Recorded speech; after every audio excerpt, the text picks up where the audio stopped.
Nina had never liked the old house on Willow Street, not since she was a child.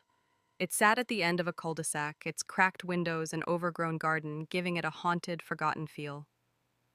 But now, as an adult, she had returned.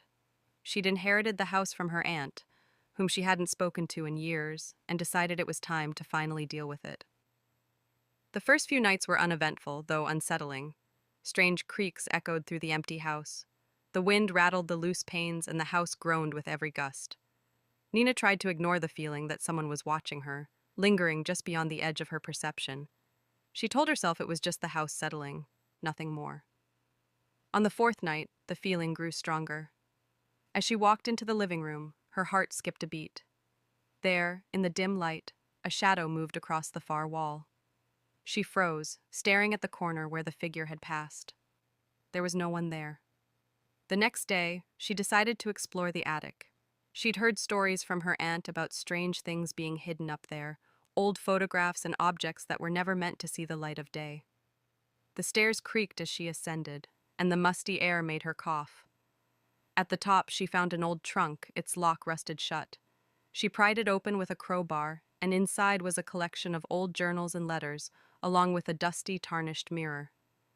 Nina's fingers brushed against the frame of the mirror, and she felt a chill run through her body. She looked into it, but it was empty. No reflection, just darkness. She turned away, the feeling of unease swelling.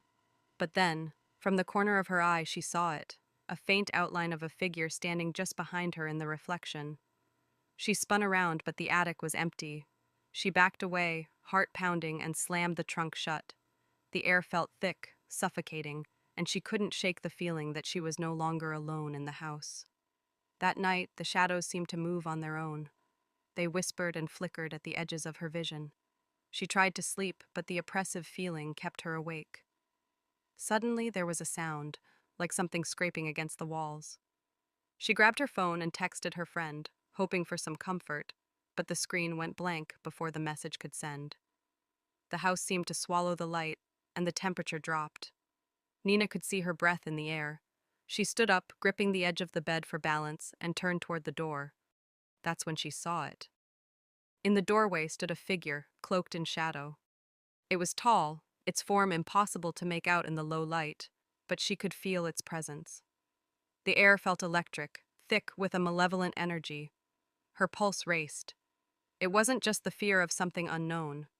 It was the sensation that this thing knew her, that it had always known her. Her feet were frozen to the floor as the figure stepped forward, its face now visible. A cold grin stretched across its features.